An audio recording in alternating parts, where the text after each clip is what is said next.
Everybody, happy Friday. Today is March 19th, 2021. And lo and behold, it has been another busy week in the 87th Texas Legislature.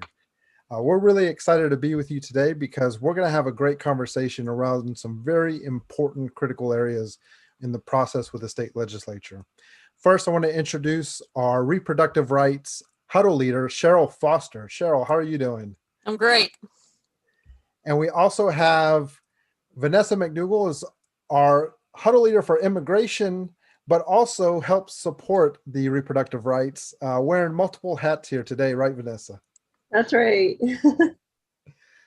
Well, it is definitely great to be with both of you. And Cheryl, this live session was really instigated, and the motivation around having it was from your experience this Monday being at the Capitol, which I think you logged maybe 14 hours. 14 hours, yeah. 14 hours at the Capitol. And so there was a key hearing that we're going to dive into with anti-abortion bills. And you were ready and prepared to be one of the people giving testimony there. We're going to walk through that experience of what it was like to give testimony so that people understand, what is going to be needed from them if they want to be there in person, but also talk about just the overall experience of this particular hearing, which if you follow us on Facebook, we just shared an article from the Dallas Morning News, which actually quoted Cheryl as well. It was a marathon hearing that was not the most friendly of environments. No, dangerous is what it was. Yeah. So Cheryl, let's dive into this. Sure. So there were 7 bills on the agenda for the Senate State Affairs Committee. And in my past, I have gone down to Austin to testify in front of the Senate, in front of the House, in front of different subcommittees, in front of different departments and agencies. So this was a no-brainer to me. I knew they had some COVID protocols in place.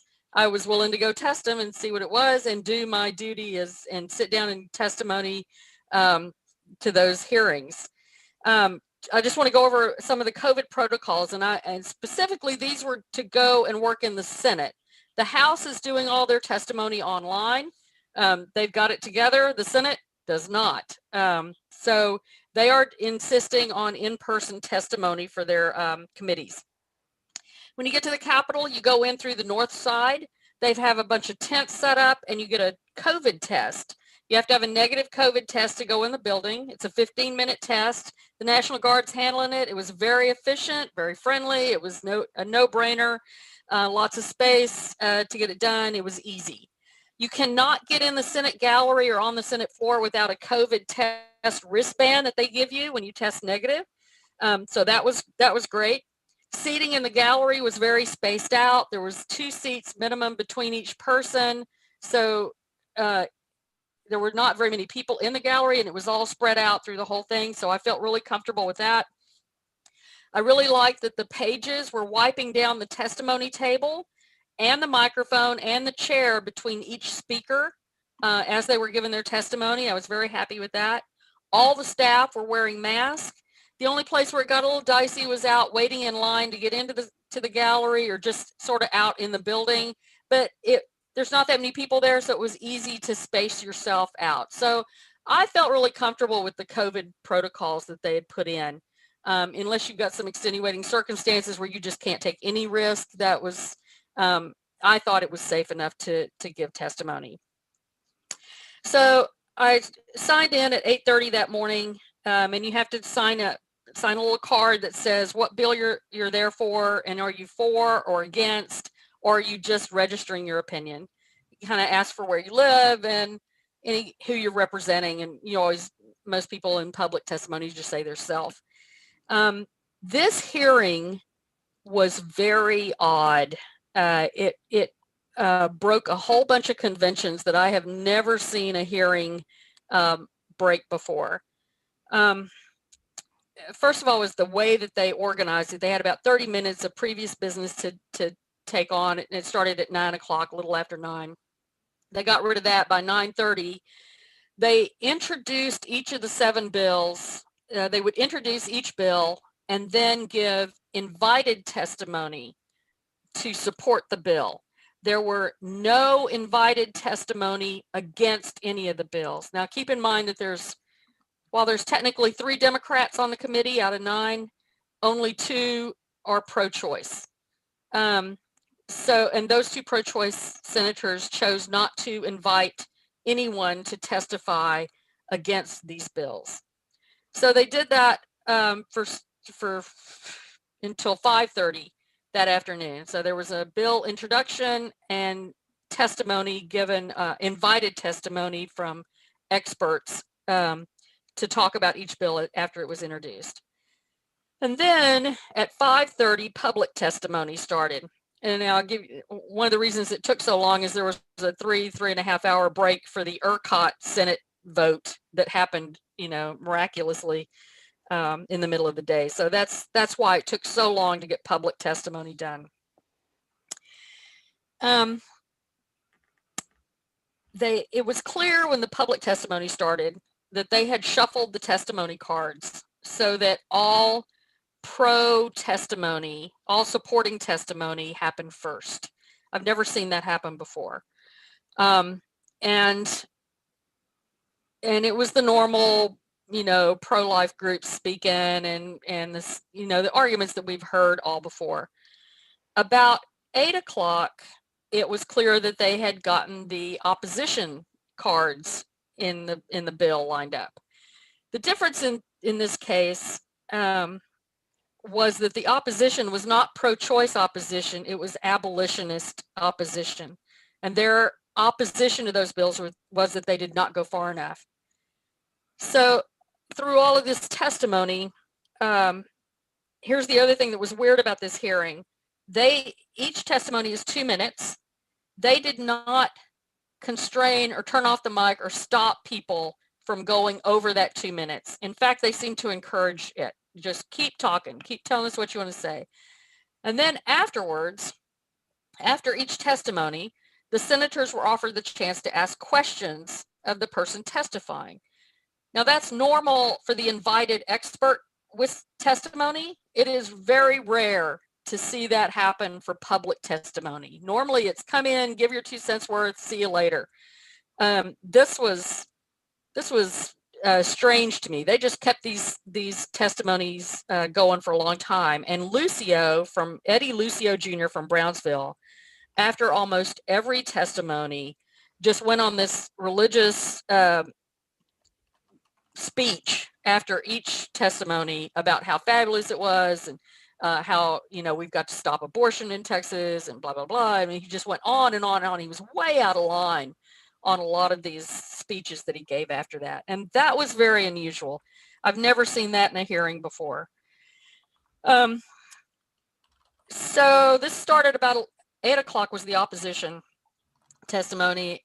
And between 8 and 9, I realized that it was the abolitionists who were testifying. If you don't know who the abolitionists are, they're a very scary group of extreme far-right anti-abortion folks. They are absolutists. Women have no exceptions for their health. The heartbeat bill was not acceptable because it gave women 6 weeks to murder their babies. There was a preacher from Dallas who got up and said, this is an eye for an eye and a tooth for a tooth, and we're going to take them out, whatever it takes. There was several that got up and said, we need to rely on the Constitution. And then when people were explaining when Lucio and Ann Hall, those guys were explaining why the Supreme Court, defines the Constitution, and that's why that we're under their law, and that's why Roe v. Wade exists, they weren't having it. They were like, no, the Constitution is ours to define, and if we don't have to listen to the Supreme Court, and we'll just secede from the Union. I mean, it went that far, and even some of the Republican senators' eyeballs started rolling at that point. But there were a bunch of abolitionists there, and as a Planned Parenthood volunteer, I've run into these folks before, and they're a step above your normal pro-life opposition, and quite frankly, they're scary. They carry a Bible in one hand and a gun in the other. During most of their testimonies, they'd whip out their Bible and start reading. so it was getting a little iffy. I wasn't sure that I was willing to say anything there. And at 10 o'clock, I went out into the hallway for a little break and realized that the Capitol was swarming with these people. They weren't just in the gallery; they were out in the hallway, in the rotunda, and they were having a grand old time. And it was at that point that I realized that it was just not safe for me to testify, to go on the Senate floor with a microphone and announce myself as pro-choice and contest their views. It just wasn't going to be safe, because these people don't harbor that. they're just scary. They're just very scary. I knew I'd make it out of the building because there was a lot of law enforcement there with long guns in the Capitol. That was pretty weird. But I was not sure that I would make it from the building to my car down at the Driscoll. So I was like, I'm going to call this quits, and I'm going to call every senator, and I'm going to write letters tomorrow. And the next day I did go back. I watched the rest of the hearing online. My name was finally called at 12:30 in the morning. And I think I was in this next to last batch that was called. So the Senate hearing ended about 1 o'clock in the morning, 12:45, something like that. But it was clear that was not a safe thing for me to do. From what I saw and what I saw online, there were no in-person pro-choice testimonies given during the entire hearing. None. Nobody in the building, nobody given testimony. It's a little surprising to me, and I started making calls the next day going, where were y'all? What's going on? Most groups that I talked to said that they were cashing it in on the Senate because didn't have the votes. The Senate hearing was rigged to begin with. Everybody's focus is going to be on the House. The other issue was COVID, and they were encouraging everyone to do everything remotely and electronically. That's certainly fair. But it was surprising not to see alternative views at a testimony on the Senate floor. So that's kind of my summary of what went on. Let's recap some of this for everybody who's watching, and thank you everybody who's joined us so far on the live feed, whether Facebook or YouTube. If you have any questions throughout this conversation, feel free to post in the comments, and we'll see if we can get them answered, or at least figure out a way to get an answer for you. We definitely want to hear from the audience that are watching this right now. But so there's three big things, Cheryl, that you just kind of went through: the COVID procedures, the irregularities around this particular hearing, and then those abolitionists in particular that had kind of swarmed the Capitol. So just to recap the COVID experience, the Senate does have these different requirements than the House. All testimony, we've heard from some people, well, there was a link to give a written testimony for the House committee. And yes, that is available. The Senate side, no, that's not being made available. There's not a link for you to fill out written comments. You can always email senators directly. You can call them as well, call their offices. But if you want to have testimony for a Senate hearing, you have to be there in person. And so there's this whole procedure. So it is positive that, it's good news that process felt very safe, and it wasn't, laborious in the sense of, having to wait hours before you got inside. It was pretty quick. So if people either have been vaccinated or feel comfortable being in public right now, they feel like they're not either at high risk or they just feel like they can be comfortable if there's good enough protocols, then that is encouragement for people who want to go give testimony at the Senate. And we are absolutely going to need that as we go through this session for those key Texans who are wanting to be there. It'll be important for you to know that this procedure seems pretty sound from everyone who's participated in it so far. So that's good news. Yeah. I will add that I've gotten a lot of questions like how many people were masked up. I would guess maybe a fourth or a fifth had no mask at all. Most of them, even the abolitionists, had masks on. At an awful lot of times they were, slung around their neck. They were chin masks. But then I saw a bunch of them that did have masks on. So it was, all the staff that I saw everywhere had a mask on. So it was, like I said, it's pretty easy to stay away from those people. So even in the Senate gallery. So I wasn't too concerned. They'd come, my direction, and I'd turn around, go upstairs, whatever. So the second thing was these hearing irregularities, and this is very interesting because we already know, we have a trifecta in Texas, which means that, there's one party, that has the leadership positions in key areas: the governor, the lieutenant governor, which is the head of the Senate, and then the Speaker of the House, which is Dade Phelan. All three are Republicans. That's a trifecta for that party in terms of the power leadership within our state legislature. And there's been a lot of indications that there's a lot of coordination that's happening for some key priorities, especially that the governor has put forward. And then the lieutenant governor has, his own special priorities that he has put out there. And with this hearing, being organized so that first there's hours of testimony that is in favor of the bills. And then for that to be immediately followed by opposition, but like you said, the opposition that the bills didn't go far enough, that they weren't anti-abortion enough, and then at the tail end, true opposition in terms of not wanting the bills to be passed because, pro-choice advocates, abortion rights advocates and everything like that. That is frustrating to hear, number one, but this is why we need Texans to understand that our current leadership is doing everything they can to coordinate and to push the legislation that they want forward to satisfy their base. And that is going to take real effort on our part to try to, break up that coordination and to make an impact on that system that they are designing right now.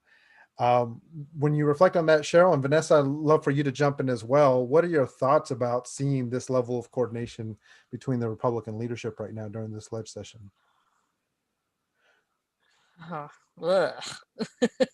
That's kind of yeah. Yeah. It was disheartening, and yeah, it was disheartening. We're going to have to come at these issues from a different way.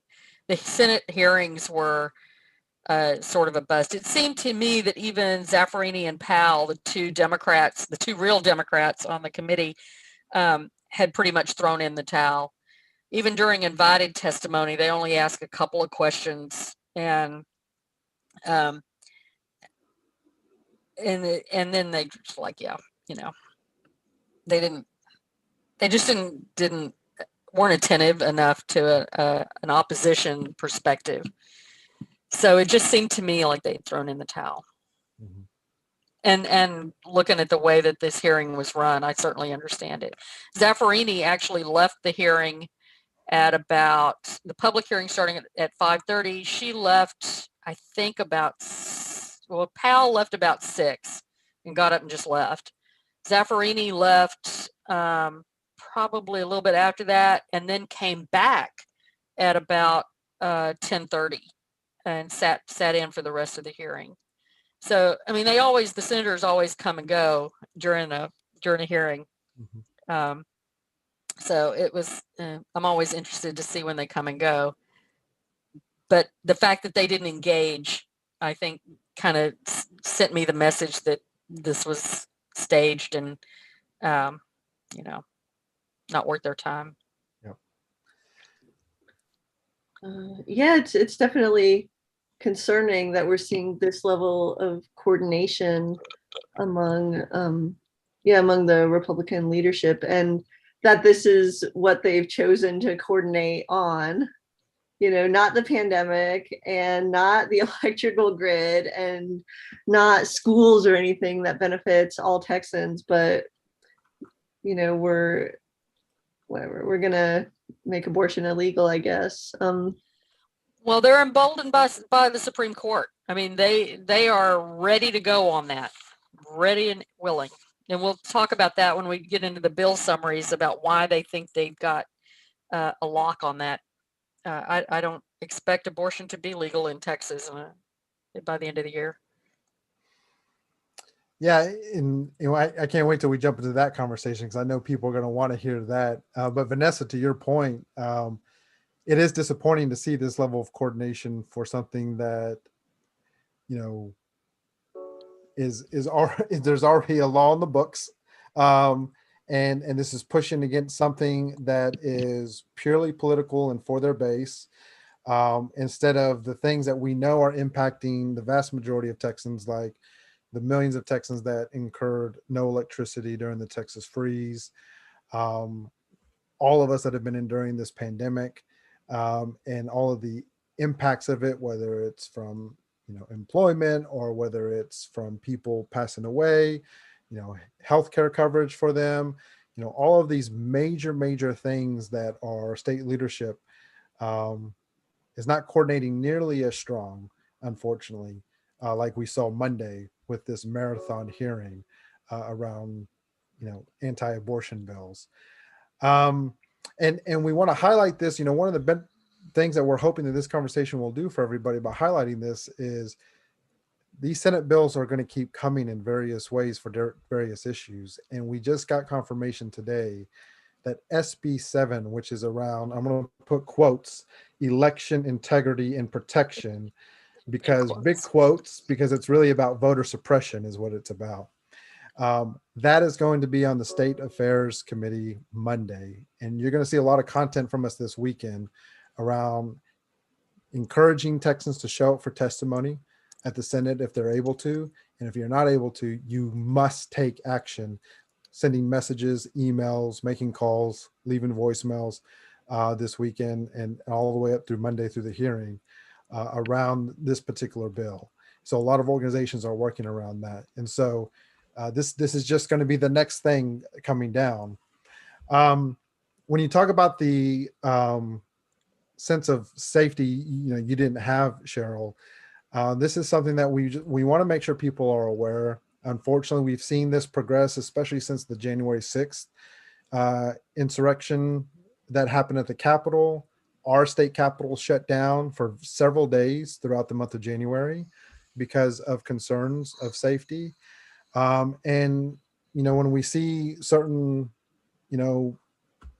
advocates or these abolitionists that can be very extreme in their support of what they're wanting to do, we just want to make sure that everyone is making sure they're doing everything in preparation to be safe when they're going to the Capitol, and to make sure that you're communicating to the proper authorities if you see anything concerning happening at the Capitol, because we are in a time, unfortunately, where it is unsafe in various areas of our communities and our society. And one of those places is our Capitol right now. And so make sure that, if there's anything that you're seeing, make sure you are identifying that and letting the authorities know about that. Because it's something we don't want to tolerate. We don't want to see what happened in DC down in Texas. We don't want to continue to see the Texas Capitol shut down because of credible threats and concerns around credible threats. We want to make sure that the Capitol stays the people's house, even if it has to be remotely, for people to be able to engage with legislators this session. So thank you so much for that insight.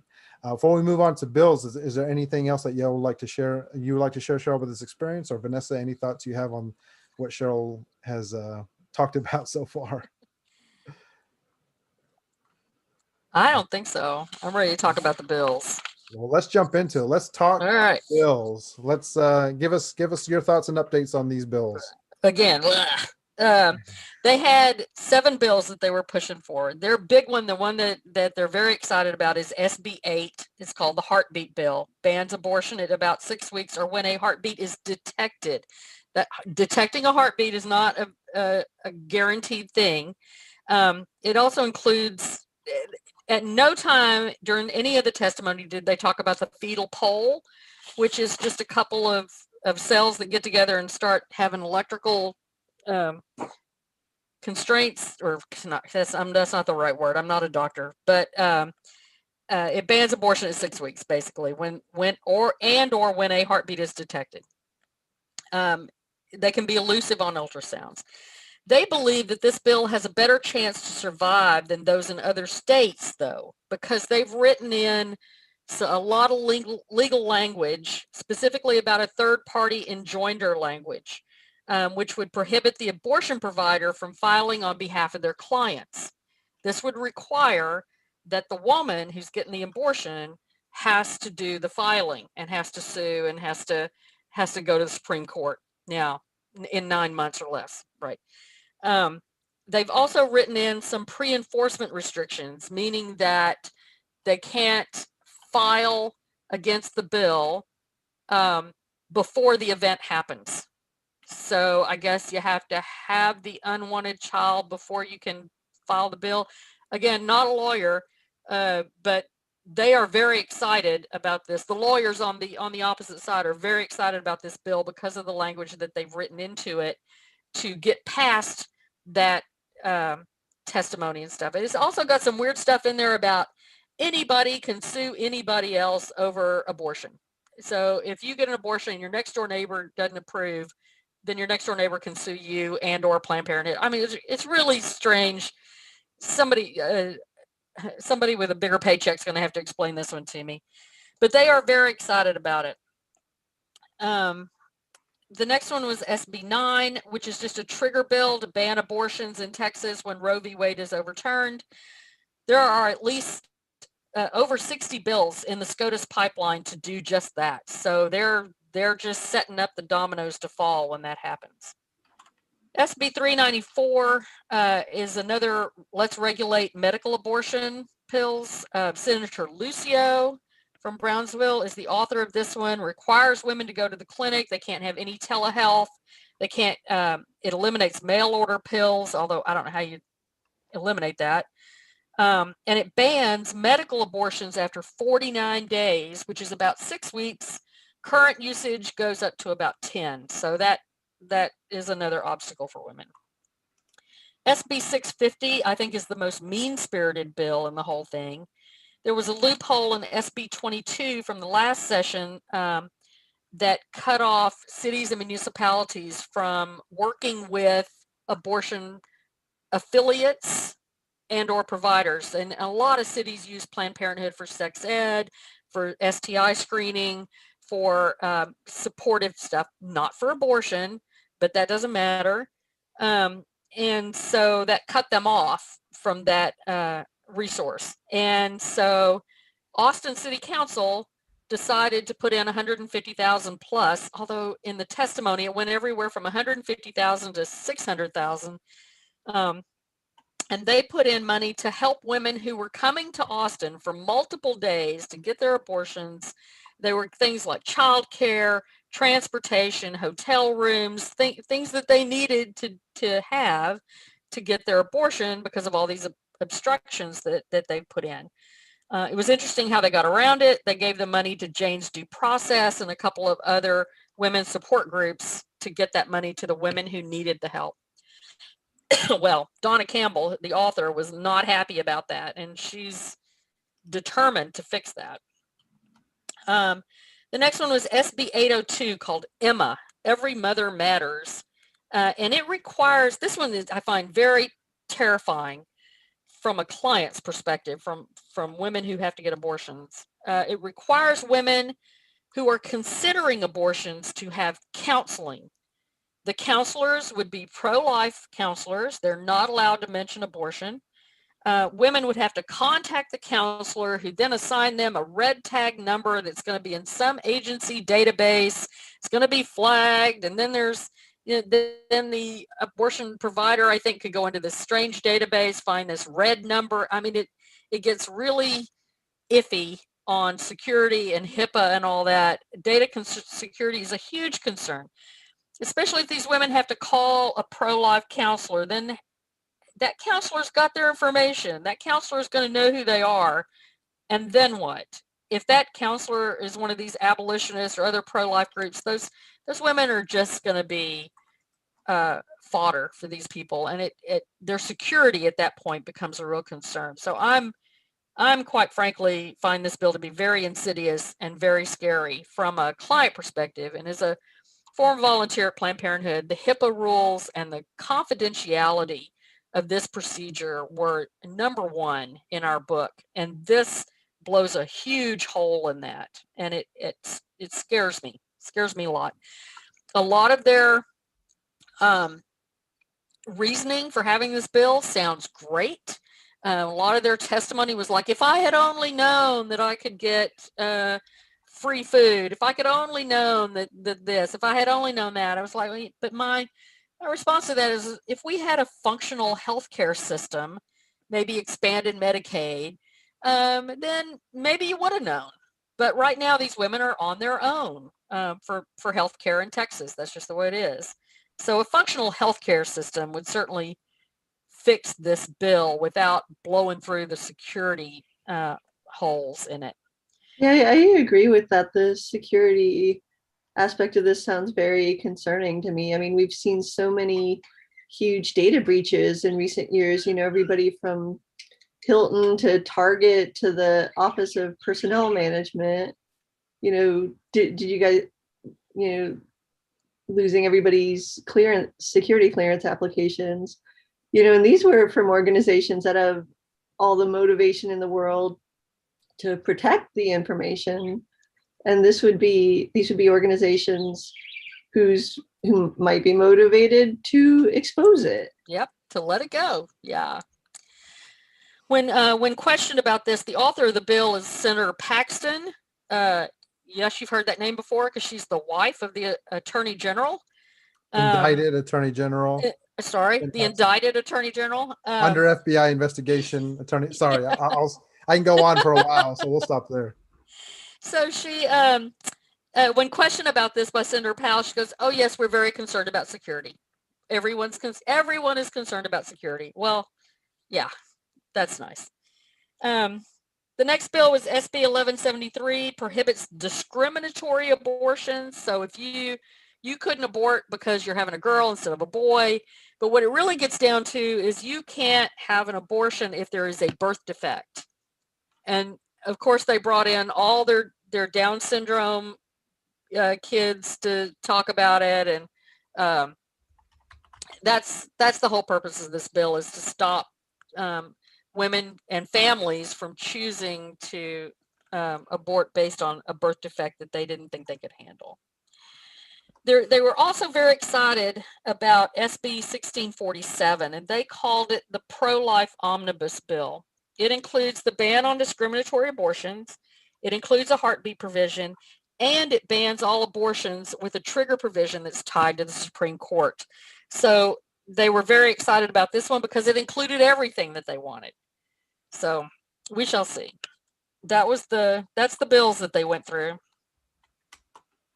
And that's, I'll take questions if I can. Like I said, not a lawyer, not a doctor, former Planned Parenthood volunteer who's been in an awful lot of abortions. So. Well, Vanessa, I'll let you lead if there's anything you want to touch on amongst those bills. I will let everybody know in the comments in our Facebook page. I'm putting the bill numbers that Cheryl has shared with us, some of those key points, as well as a link to the bill on TLO. So if you want more information on that, you can go to that link to get that information. But Vanessa, I'll start with you to see if you have any follow-up things you'd like to discuss or just questions you'd like to ask. All right. So if these bills do not sound great and you would not like them enacted into law, what are some steps people could take? Well, we're going to have to focus on the House. Clearly, they went straight through this committee hearing like, a hot knife and warm butter, just slid right through. They're going to the Senate floor next. If your senator is likely pro-choice, maybe, call them, beg them, plead. We simply don't have the numbers in the Senate, but in the House, the numbers look a little better. We can apply pressure in a few more places. So look forward to following these bills over into the Senate. Over into the House. Each one of them has a companion bill. I believe each one of them does. A companion bill in the House that will go through the process. Yeah, and it looks like, based on some of the feedback, some organizations may have felt this onslaught was coming, and that, this wasn't unfortunately going to be preventable within the Senate committee hearing. And we saw that with this marathon hearing, that, they accomplished exactly what they wanted to accomplish. But it will need to go to a full Senate vote. And so we'll see a floor vote. So we'll see when that happens. So there is an opportunity for people to engage their senator, before that vote happens.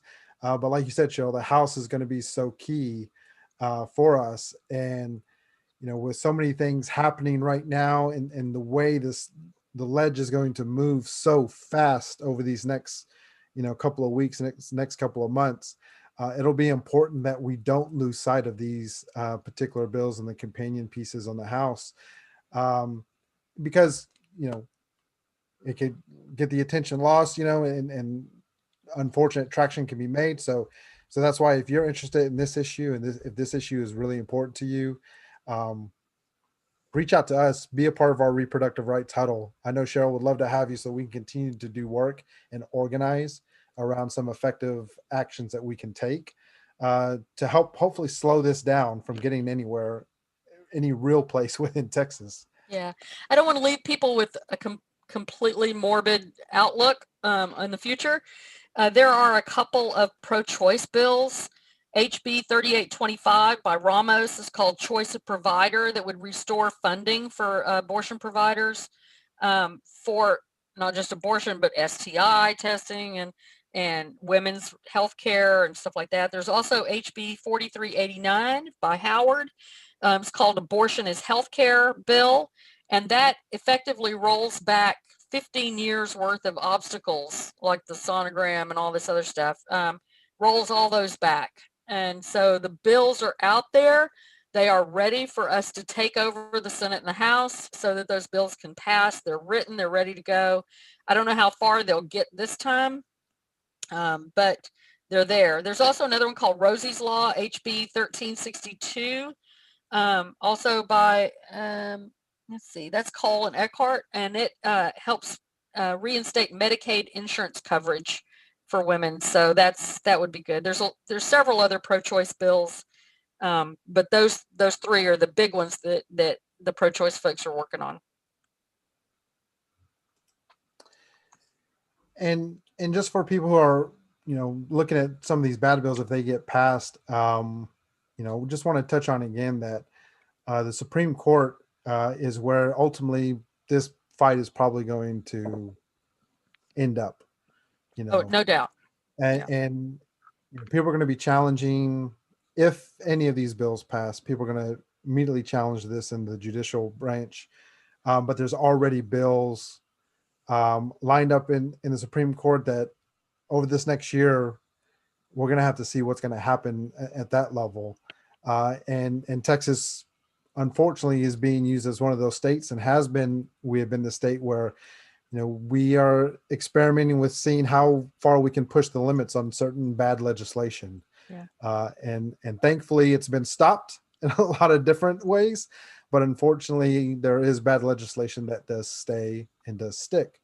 And so this will be really important for people to know at the different levels of this fight that are going to happen. We are focused on the state legislature as an organization, and we will continue to try to activate people so they take action at the state legislature, so we can do as much as we can to stop it here. But this is going to be something that's not going to end one way or another at the state legislature, most likely what we're seeing. Elections matter. They've got the numbers to pass these bills. And they are lined up to send them straight to the Supreme Court. They're ready for the challenge. They know they're going to get it. And they've written, like SB 8, they've written it to pass those challenges. We'll see what happens. I really don't know. Some lawyer's going to make out like a bandit on this, because they're going to be busy.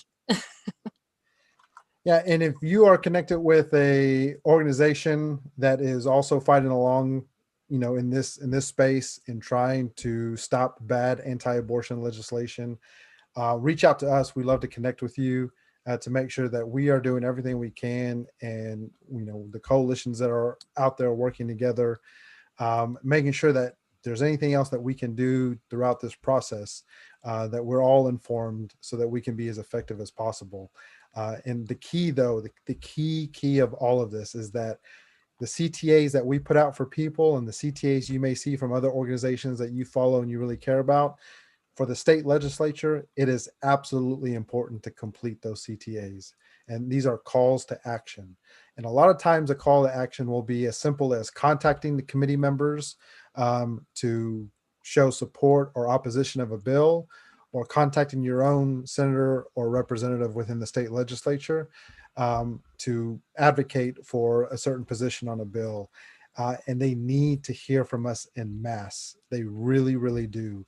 And so even if you cannot be at the Capitol and go through the process that Cheryl outlined for us today, please pick up that phone. Please send that email. Please do everything you can, because until May 31st, the last portion of this legislative session, we're going to have multiple areas where we're going to need Texans to really step up to the plate to try to stop this bad legislation.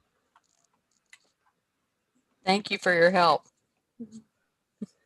So Cheryl, I have not read the text of these bills, but I think I know the answer. Is there anything in them about contraception or sex education or rape prevention that would reduce the need for abortion? No. No. No, not in these. I didn't think there would be. Okay. Yeah. Right. Well, Cheryl, thank you so much for sharing your Thank you. experience with us from Monday. Like we said, actually at the Lege, this upcoming Monday is going to be a huge day, because SB 7, which is around, once again, election integrity and protection, which is actually translates to voter suppression, is going to be on the Senate, in the Senate State Affairs Committee. And we need everybody to be prepared to take action starting this weekend, as well as all the way through Monday. And we're going to see this week to week, even day to day. There's going to be important things to take action. So once again, if you're interested in being a part of the Reproductive Rights Huddle, there's a join us link in our post. Fill that out. One of our organizers will reach out to you. It's actually going to be the amazing Sharon Kramer out of Denton, Texas. And she will reach out to you to onboard you, to get you connected to our organization so that you can start doing some work to help organize around key actions and key just information that we'll need to continue to push for progress in Texas. And so be a part of this. That is the number one message from this video. We need everyone to be a part of this effort. So find the space that you can. If it's filling out those CTAs, completing those CTAs, making those calls, definitely do that. If it's passing it along to your network, we encourage the Rapid Response 5, which is 5 people you can rely on to take action. You text them, email them so they can follow through.